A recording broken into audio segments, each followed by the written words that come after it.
Yo, what is going on YouTube? It is your boy GZTV. We are back with another album review. We have Childish Gambino's Bando Stone and The New World.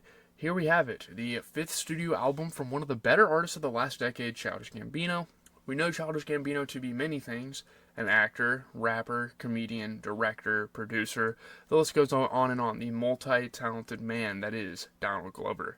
This comes off of Ada Vista, I think it was called, a revised version of 3.15.20, which dropped during quarantine.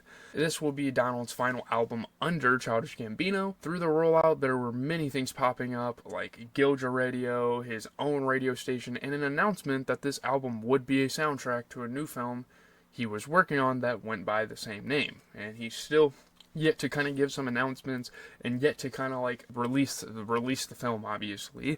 We're not really sure when that's going to come out. So if you guys want me to watch this film, also let me know when it comes out. Also, he would obviously announce a final tour for the album. Now going into this, I was somewhat excited. I heard a lot of people talking about it in a somewhat positive light and knew that, like every other Gambino album, we were getting something different artistically and sonically from him. I was just super excited to experience a Childish Gambino album again, because the last time I really had a good Gambino album experience, I didn't listen to Ada Vista, because it was just a revised version of an old album that I actually liked. 3.15.20, during quarantine, I was a fucking dishwasher at your local grocery store, and I was fucking vibing out to that shit. That album was great.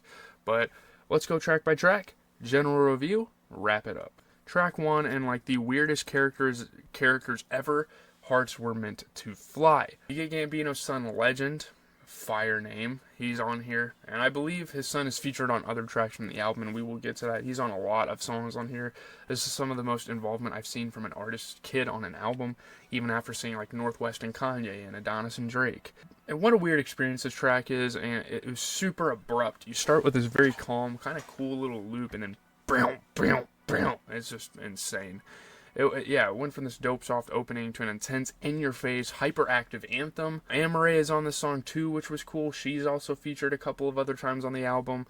Nice vocals from Gambino here. Very cool track. And apparently this was played during the trailer from the movie, which I never saw the trailer.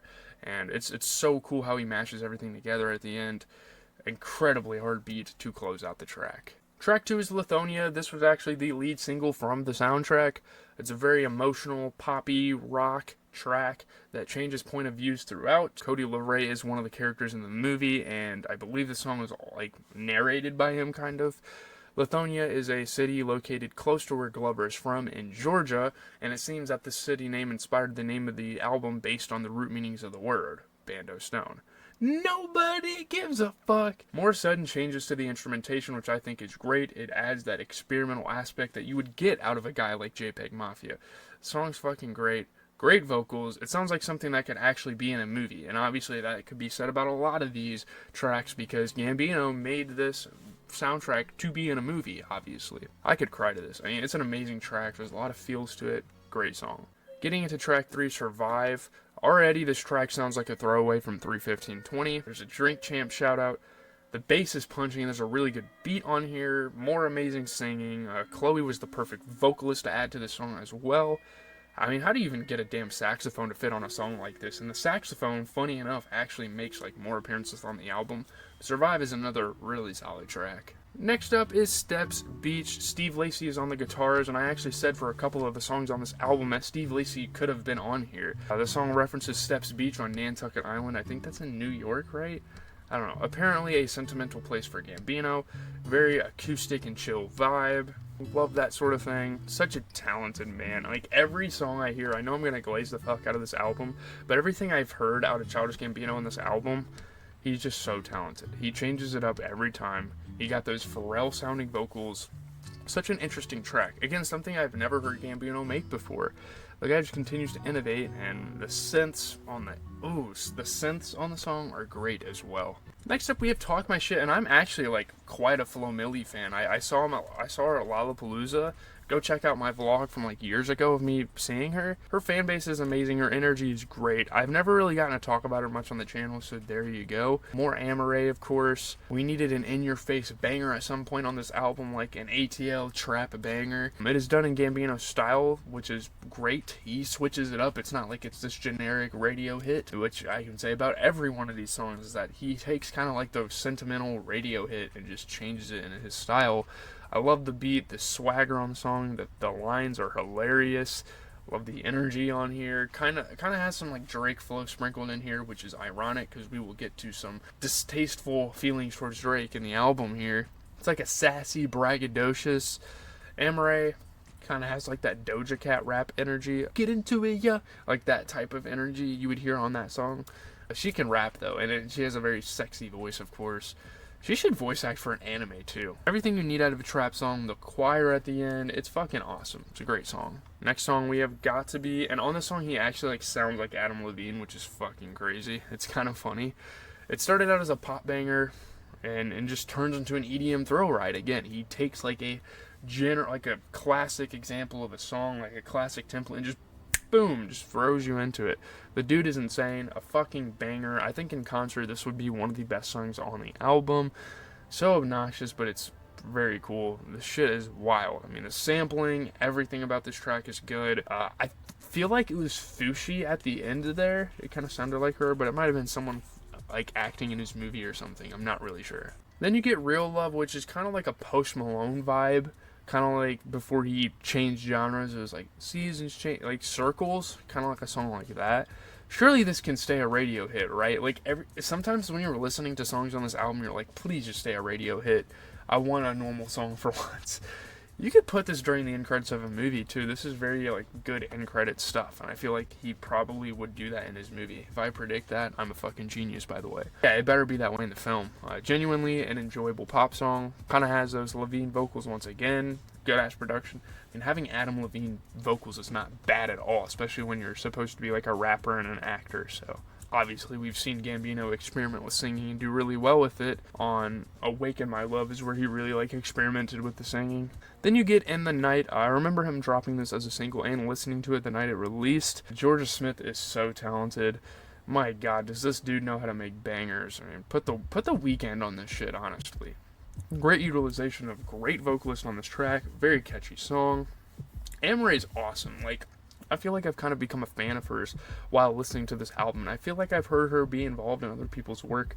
But I've become a fan. I mean, I have to check out her solo work eventually. And also just the production on the song is fucking great. Then you get into Yoshinoa, one of like the bangers. And it's a fucking Drake diss track on a movie soundtrack. Like, sign me the fuck up. Obviously, all the rappers got to get their bit off in the Kendrick beef. We saw it with JPEG Mafia. This Is America, funny enough, was also a Drake diss track. So, like, guys like Peggy and guys like Childish Gambino, again, I'm going to keep pulling up Peggy. And I know that's kind of, like, offensive, maybe. But these two have been shitting on Drake for years. Like, seriously. Just a hard track, though, in Yoshinoa. Another one of those trappy, like, bouncy songs. Very hard. The beat is great. Why can't all hip-hop beats be this fucking intricate and cool? Like, what? And there's a beat change. He might be one of the greatest artists of all time. I'm not going to lie to you. Like, I think he has solidified himself as one of the most talented people of all time. And I'm going to say that in my review at the end, probably. I haven't heard Donald rap like this since Campfire. Or at least, like, Sweatpants. Like, it's been a while since I've really heard Childish Gambino spit like this. And I didn't catch the disses because I was so into the production and the flows. I'm going to have to check into that later. Then you get Can You Feel Me? The dude fucking sampled Sesame Street. His son was on here, I guess, so I guess that was kind of fitting as well. I've never heard the alphabet in such a melodic manner either. I thought that was kind of cool. Legend and Northwest should collab, honestly. Interesting song. It's definitely heartwarming, but realistically, as a song, I don't know if I can bump this in the whip. I don't know if it's really much of an aux song. I feel like most of the other tracks are. That bar with Daddy Took Me to the Side was hard, too. The vocals by Legend were crazy. Very talented kid, man. Then you get No Excuses, like, wow, at this point you realize this guy got his son involved with this album extremely heavy. I mean, are we in the movie right now in this song? There's a nice choir, a lot of emotional detachment here. I wonder where that comes from. I guess fame for Gambino. This is a very, like, sad undertone to it. It's like a Feels Like Summer, but like a darker version of it to me. More music that definitely belongs in a movie. This is just a vibe. You just throw it on in the background. So much soul. I'm going to keep saying, like, who he should feature on the tracks. Like, get Silk Sonic on here. This would be a good track for Silk Sonic. Next, we have Cruisin', and this was one of my most anticipated songs from the album, of course, because I'm one of the biggest yeet dick riders you've ever fucking seen. Yeet is on here. Gambino appeared on 2093 with Power Trip, which was a great song, by the way. Both are really digging into that like unorthodox, futuristic, dystopian sound. It's great to see them get together once more. We knew like after listening to 2093 we needed more collabs between these two. Apparently the song has been in the making for a while. Great fucking beat, cool sounding vocals, very good track. I feel like I'm fucking spinning while listening to this. It's such a weird experience. Interesting sound for Yeet. I mean, I have so much respect for him for changing it up. Because, you know, no matter what, he's probably going to get hated on. Like, at the beginning of his career when he was making Two Alive and stuff like that, people were like, oh, switch it up. And then once he switches it up, they say the new shit is trash. Using the momentum of 2093 to great effect, this song takes so many damn forms. It's crazy. And at this point, I would expect Legend Glover to be in the fucking movie because he is so involved on all of these songs. Next, you have We Are God, which features the chant from the intro song to 3:15:20. I don't know what it was, but that shit made me feel some type of way when I listened to it on the original album. Love those humming vocals. It sounds weird on this song, of course, but like the intro to 3:15:20 was great. I don't know why he revised that. Not bad. We Are God isn't really as entertaining as the other tracks on the album. There's definitely a lot sonically, but this is probably one of the weaker tracks to me. And then you get Running Around, and finally Fushi is actually on the album. It's like a new gen rock song. Man is making radio hits. Hit him up if you want to be an industry plant and need a producer. I love Fushi's voice. I think Tizo Touchdown could have been on this song. Sounds like some Jimmy Eats World type music. We don't have a bidet. I thought that was a pretty funny moment at the end as well. Next up is Dadvocate. Interesting track title. The track is all about what the title suggests though, being a father and showing the before and after fatherhood. Lots of hardships and responsibilities when you're a father, whereas when you aren't a father, you can enjoy the carefree luxuries of women and traveling and all this type of stuff. Good beat as well on here. This dude has just completely changed genres with this album at this point. I mean, he's pushing an agenda on being a dad, which I find cool. Pretty good song. I think Steve Lacy as a vocalist would have fit pretty well on this one as well. I have a guy I know from college that makes music just like this, so if you like a song like Dadvocate, y'all should go check him out. Seriously. Mark Q, baby. Next up, Happy Survival. This song interpolates something that I'm not familiar with. I read the background on it. I don't really care for that type of thing. A pretty simple vibe of a track. Kruanbin, I think, has this very surfer reggae vibe. It's great. It's like a Jamaican track. Very tropical, like we're on the beach, very much. And it's very much something you could throw on in the background. His son came up with a hook for the next song too, which we will get to in just a second. And then we get A Place Where Love Goes, and this song is almost like him reminiscing on his old music with many callbacks to that time, to all of his old stuff. This is kind of like a perfect way to wrap up the Childish Gambino persona. It's a perfect way to wrap up his final album as that character. Yeah, it's a great way to close the album. Hard track, it just transcends. Some pretty life-changing shit on here. It's fucking, I'm not trying to glaze, but I'm bleeding from my face, but this is absolutely wicked. I believe there are more Drake lines on here. I could be wrong. There are some kind of like subtle references to Drake on here, but I'm going to do it for the track by track. So getting into the general review, I mean, the integration with the movie and the music was pretty cool. You get scenes from the movie sprinkling in there. That's kind of like the first thing I wanted to say. The listening experience was just completely off the walls and unorthodox, which I love music like this. It was just full of surprises. And if Gambino produced all of these tracks, I don't even know what to say. Like, I know he had producer credit on all the tracks, but if he like solely produced everything by himself, holy shit, he is the most talented man I've ever seen. He is damn near on Kanye level, bro. There's no way of even summing up this album or describing Gambino's sound. It's just a crazy record. This album to me seems like a culmination of all the different sounds that Gambino has gone for throughout his musical career. You have some Awaken My Love stuff. You have some camp stuff with the hardcore rapping. You have Because of the Internet. You have all sorts of different vibes. Even like 3:15:20 kind of makes an appearance on this album in some shape or form.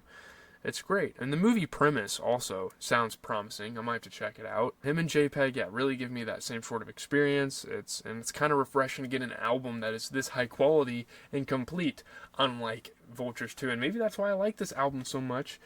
Because, wow, like, listening to that scrappy piece of garbage and then going to, like, a full work that someone's been working on for years, it's pretty satisfying. The instrument choices I find on this album are cool. I listened to this album on a JBL speaker right fucking here, boys. Shit. Right fucking here, man. Shout out to the Flip 4. You can't really see the logo, and it's upside down anyway, but There you go. No ad, but I feel like that made my listening experience so much better. Because usually I listen to music like this through my computer on some shit like this, or like through my phone speakers. But I had a really fun listening experience with this one. Is this better than the Peggy album? Maybe not, but this is still in the upper echelon for albums that came out this year. I'm quite pleased that this is the album that the Gambino moniker is leaving us off with. I think it's a very satisfactory close to that part of his artistic career. He said he's going to still perform. Maybe he's going to go by Donald Glover in the future and release new music. I'm fine if he stops releasing music. We have a really good catalog, one of the most talented catalogs over the last decade. Obviously, people will talk about their Tyler, the Creators, and their Travis Scotts, J. Cole's, Drake's, but Gambino should be up there at some point. Like, he has a great discography. This guy is so damn talented. So with that being said, leave a like, comment, and subscribe. Your boy GZTV. I am out, giving you guys music reviews, trying to every week, but if there's not an album for a week, I'm probably just going to watch some TV shows. Peace out, everybody.